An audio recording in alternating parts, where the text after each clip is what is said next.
কথায় আছে অহংকার পতনের মূল। এবার যেন সেটাই ঘটছে অস্ট্রেলিয়ার সাথে। একের পর এক ট্রফি হারছে অস্ট্রেলিয়া। একটা সময় যারা একের পর এক ট্রফি জিতে ট্রফির পাহাড় গড়েছিল অস্ট্রেলিয়ান ক্রিকেট টিম, সেই অস্ট্রেলিয়ান ক্রিকেট টিম এখন সাম্প্রতিক সময়ে একের পর এক ম্যাচ হারছে ফাইনালে কিংবা সেমিফাইনালে। একটা সময় মাইটি অস্ট্রেলিয়া ট্রফি জিততে জিততে পাহাড় গড়েছিলেন ট্রফি। হারতে ভুলে যাওয়া মাইটি অস্ট্রেলিয়া এখন জিততে যেন ভুলে যাচ্ছেন ফাইনাল। লাস্ট 2023 ওয়ার্ল্ড কাপ জেতার পরে আর কোনো ট্রফি জেতেনি মাইটি অস্ট্রেলিয়া।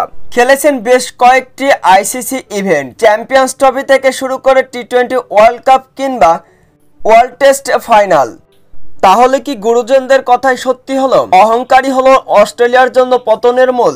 2023 ওয়ার্ল্ড কাপ জেতার পরে Australian all rounder cricketer Mitchell Marsh তিনি ওডিআই ওয়ার্ল্ড কাপের ট্রফি নিয়ে ড্রেসিং রুমে বসে থেকে ট্রফির উপরে পায়ের উপরে পা তুলে বসেছিলেন মিচেল মার্শ। যে বিষয়টা মোটেও অবশ্য ভালোভাবে নিয়েছিলেন না সেই সময় দর্শকরা।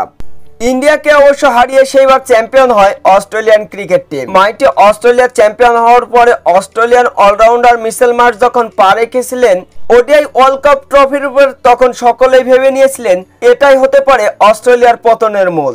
ইন্ডিয়ান ভক্ত সমর্থকরা ঠিক তখনই ক্ষোভে মেতে উঠেছিলেন, ক্ষোভে ফেটে উঠেছিলেন ইন্ডিয়ান ভক্ত সমর্থকরা।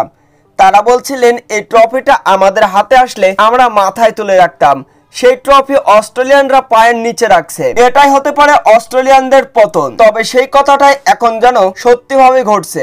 একের পর এক আইসিসি ইভেন্ট খেলছে কিন্তু অস্ট্রেলিয়ান ক্রিকেট টিম তারা জিততে পারছে না আইসিসি ইভেন্টের ট্রফি। যে অস্ট্রেলিয়ান ক্রিকেট টিম তারা ফাইনালে উঠলেই ভুলে যান ফাইনাল হারতে। জর্জ হ্যাজেলউড, মিচেল স্টার্ক যাদের ইতিহাসে কোনোদিন ফাইনাল ম্যাচ হারেনি, তারা এখন একের পর এক ফাইনাল হারছে। মিচেল মার্শ অবশ্য তার ট্রফিটাকে বাপদাদার সম্পত্তি বানিয়ে ফেলেছিলেন, কেননা মিচেল মার্শের বাবা তিনিও ট্রফি জিতেছিলেন ICC world cup ODI trophy. এরপরে মিচেল মার্শ 2015 এবং 2023 ট্রফি জিতে ট্রফির উপরে একক আধিপত্য দেখাচ্ছিলেন মিচেল মার্শ। তবে সেটাই যেন কাল হয়ে দাঁড়ালো এবারে মিচেল মার্শের জন্য।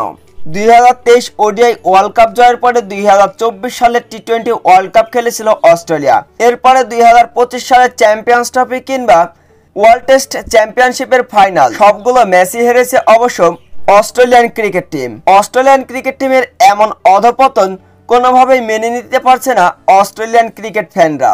তো বন্ধুরা, তাহলে মিচেল মার্শের এই অহংকারী হলো অস্ট্রেলিয়ার পতনের মূল? অবশ্যই কমেন্ট বক্সে জানাবেন।